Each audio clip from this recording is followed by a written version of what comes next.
And now it's time to consider the path of your feet, for crying out loud. We're going to be looking at this video from this gal.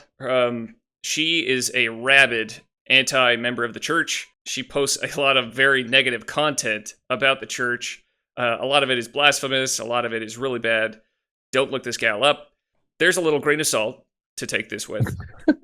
But most of her content is geared towards just producing stuff that is negative about our church and then doing it with kind of like a snarky attitude. That's kind of her brand. You could tell she's left the church because she's got the nose ring. I don't know why, but that seems to be the standard issue. I've left the church, so I'm going to get the nose ring.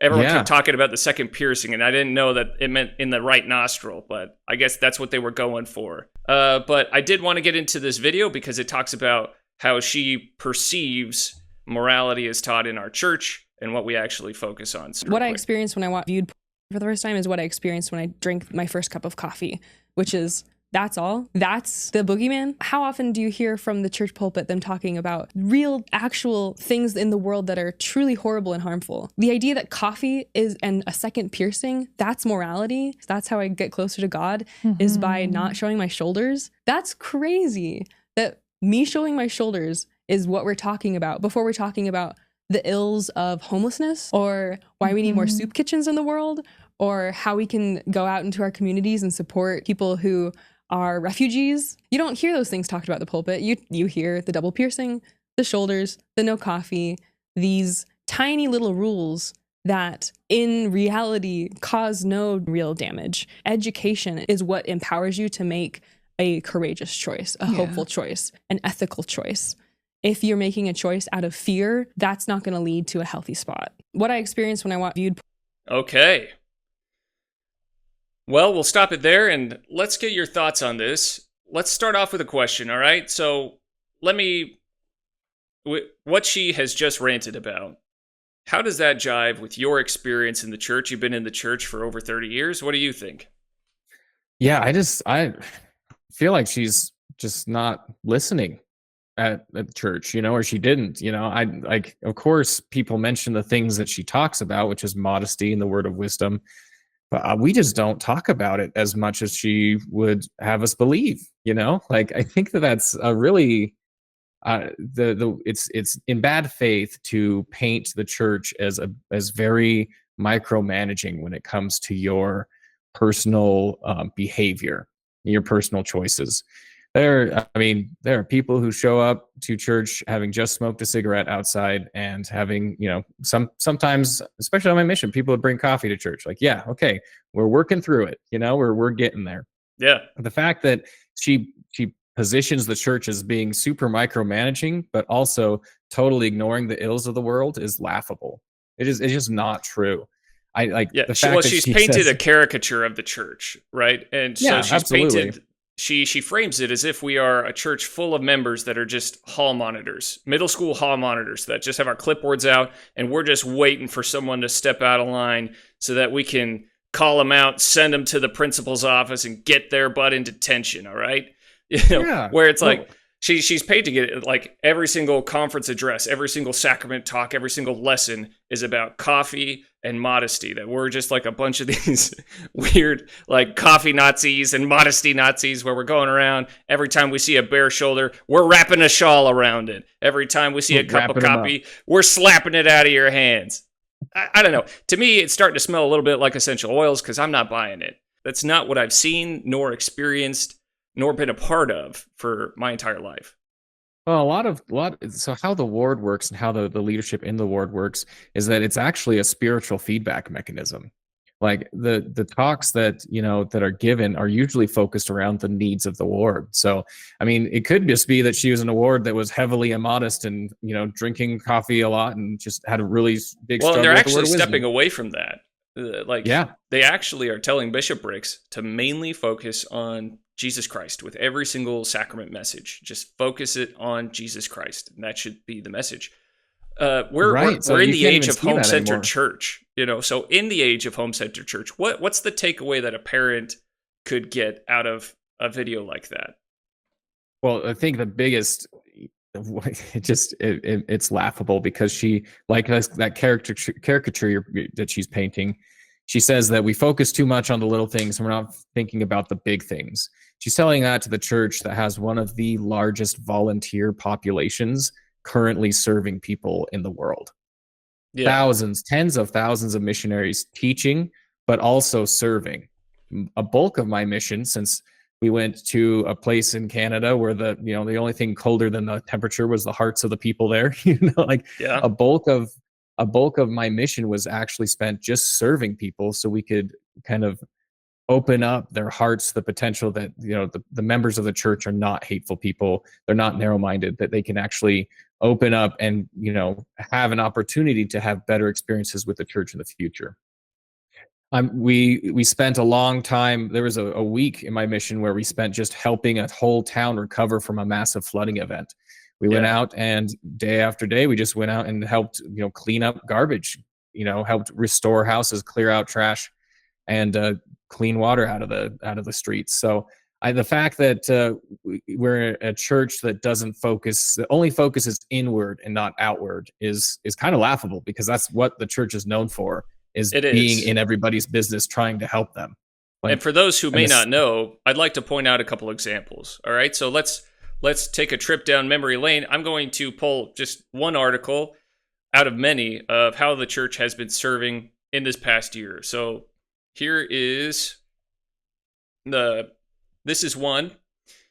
It says, Relief Society leads global effort to improve health and well-being of women and children. The church is giving $55.8 million to help 12 million children and 2.7 million women. And they're donating it to a bunch of these different institutions. So they took that money, they're donating it to institutions that are already on the ground, who have the infrastructure, who have the processes and the people in place. And the goal of all of those funds was right here: treating and preventing malnutrition in women, infants, and young children, providing maternal mental health care, and strengthening food systems. These resources will improve nutrition access, enhance health systems, and focus on women's and children's well-being. So, I don't know. I'm looking at this and I'm thinking it's hard to reconcile what she was claiming with what I'm seeing. This isn't the only example, though. So let me, Aiden, this is a fraction. Yeah. Let me point you to the website justserve.org that is nationally recognized, and it's the whole goal is just to find and publish service opportunities in your local community. Not only that, but there is volunteer opportunities. Let's talk about fast offerings where people Bishop's in your ward are literally feeding the hungry in your ward. They're paying rent. They're sheltering those in your ward. I mean, even down to elders quorum, helping people move in and out of the neighborhood. Not even just moving. It's like there's moving furniture, moving boxes. I've roofed before. I've weeded. Roofing. I've mowed lawns. Yeah. I've helped landscape. Like, there are so many different ways that I've had to serve. I've even had a single mom in the ward call me to help unclog a toilet. Like you're just there to help, right? That's what the church teaches. I would be remiss if she had never heard Gordon B. Hinckley say, "Forget yourself and go to work." Right?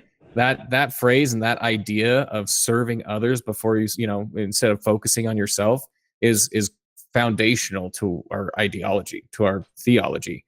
So I think she's like taking pot shots, or I don't know. She's just kind of saying things and hoping that it lands, because it's not She's landing. Throwing spaghetti in the wall and seeing what sticks. Yeah, but that absolutely not accurate whatsoever. Let's keep going. Pathway program. Okay, the Pathway program is this revolutionary education system that can help people who don't have GEDs, who don't have high school diplomas, to get them what they need, and also get them a bachelor's degree, get them a college education, and get them into a job that can provide them a better life. It's also one of the most accessible and affordable education programs in the entire world now. And then there's the LDS employment services. There's LDS family services. The giving machines. There's mental health. Yeah. I mean, there's everything from a local to a global level that the church is trying to extend out to people and help. So the fact that she's ignored that is kind of kind of a wild one. Like It's saying pretty the sky is silly. green, you know? I don't actually think she believes this. I don't. I honestly think she's just trying to say this stuff to get clicks and engagement and rage. Because at this point, her whole life is just producing content. Her God is herself at this point, and so any demand on her time in the past or anything like that is a sin against her God, and so that's why she's getting mad and saying like, that was just ridiculous. They were telling me what to do. Do they know who I am and what I do? And so Oh yeah. it's tough because I'm looking at all of this stuff and I'm like, did that not happen? Are you trying to erase my history and my experiences here in the church, serving and lifting up other people, giving 2 years of my life in service? Because a lot of that was service opportunities. I mean, we helped people clean up after a tornado struck a small village that was close to one of the areas I was serving. So did that not happen? It's like, if there's one lesson that I took away from anything in the church, it was service. It's like, this is a service-oriented church. And it specifically focuses on every single bullet point item that she listed, like soup kitchens, homelessness. Everything that she mentioned is like, yeah, we're right there with you. We're keeping track. It's like, we're feeding them women. We're educating women. We're giving health care, mental health care. We're providing food, education. I don't know what else we can provide to people. Well, and it's really sad because it's like we teach that in church. That is taught often. We study Christ's life, and his life was a life of service. So the fact that the only lessons she got out of that, the only things that seemed to be meaningful enough to talk about in a negative light were modesty and word of wisdom. It's like, really? Like, could you just, clean out your ears a little bit? There's a lot going on at church. Let's talk about that for a second. Modesty and the word of wisdom. Are those as oppressive as she is making them to sound? Are they a net evil on the world? It seems like she's not saying that they're a net evil. It seems like she was just like, why did we spend so much time talking about those silly ideas? Are they silly? It seems like she was positioning the church as a bunch of weirdos that practice these silly dietary restrictions, and they have these weird custom that they wear religious clothing and that they have certain restrictions placed on them for what they can and can't wear. But I don't know if she realizes that we're not the only religion that does that. I don't see any videos about her harping on the Muslims for that, harping on Jewish people for that. You want to talk word of wisdom. I mean, God has always had a law of separation for covenant people. And so, like the Muslims, they have halal food. So there's food that they have to stay away from. There's food that they can't eat. The Jews, they have kosher. They have a bunch of different ways about how even the food is prepared and packaged in order for them to be able to eat it. But also with modesty. I mean, both of those have very, very high modesty standards. Both of those religions do. So, I mean, you have the hijab, you have a bunch of, you have the burqas, you have Orthodox Judaism. They preach this idea. I'm going to butcher this word, but it's called Znuit, I think. It's Tzenuit. And basically, it encapsulates the core principles of modesty. And from what I take away from their teachings, I've done a little bit of study on their teachings and Muslim teachings on modesty. The main takeaway isn't what she's saying of like power and control. Like we want to have control over what you can and cannot wear. As much as modesty, according to their teachings and our teachings as well, is more about an outward expression of your inner core values. Okay, so modesty, it's about being modest not only in your dress but also in your behavior and in your thoughts and in your speech and in your actions. That is what the core value of modesty actually means to a lot of these religious people. It's not just about don't show your shoulders. It's about show respect not only for yourself but also your community, and show them that they can judge you not on how you look, but for the content of your character and for the ideas. And it lets your ideas, your words, your speech, it lets everything stand on its own merit, and it doesn't have to be tied to how you look or your appearance. It's pro-woman because it stays away from objectifying women. It forces them to have to adhere to the words of Martin Luther King Jr., who said, I have a dream that, everyone will be judged not by like the color of their skin, but the content of their character. Modesty helps do that. Modesty is one of the vehicles that people can take so that their character can shine and that their integrity can shine. I think, to your point on that, I think the real reason it hurts people is because people identify parts of their personality with their outward expression, which is something that I don't think is valuable to a certain degree. I don't think. So how do you mean that? I think that, like, I don't know. There's a lot of people who are taking personal preferences or, fashion choices and internalizing them as a core value or a core part of their personality or identity. And I feel like what the church teaches is that your identity should be a child of God, right? Your identity should be a disciple of Christ, someone who is humbly looking to excel and become a better person. And becoming better means taking those parts of your identity that don't fit with your perfect self and casting those aside. And people have a real hard time doing that when they've collected so many small quirks and, like personality traits or forms of expression and internalize them as core to their identity. It's like, it just doesn't have to be a part of you. It doesn't have to be something that you feel crushed on when you put a coat on, like this. You should really be seeking ways to better yourself. And part of that means these parts of, that you've chosen to identify with need to fall away so you can focus on what's more important, which is your spiritual well-being. To your point, I mean, I have seen a meme of this like anti-member of the church who is terrified that winter's coming because she can no longer wear her tank tops anymore and proudly show everyone in Utah that she is not a member of their church. And so no, I do get that. Like that has become part. It becomes part of who they are. It becomes part of their identity. And from what you're saying, it sounds like the church is trying to help people aim higher and saying like your identity isn't based on things that can be taken away from you. Modesty can be taken away from you at any point. Modesty, beauty fades. Like it's just silly. It's just very surface level to identify yourself. I mean, tattoos go along right with that, right? Like you start identifying with this piece of art that you put on your body, but I just don't see like there's just not an internal spiritual value to that. Not one that I can see. Yeah. Yeah, and I know this is going to sound foreign and probably a little heinous, especially in the age of Botox and plastic surgery and all of that. But, I do think that modesty is probably one of the underrated values that are taught in the church. And I think it's because of content that like this that has been screaming about it, like screaming. I have been oppressed because someone suggested that I cover my shoulders when I go out in public. That is their trauma, and I don't know. I feel like modesty has a bigger impact, not only on you, but also on your community at large. It also has an impact on the rising generation. It can lead to a nasty place.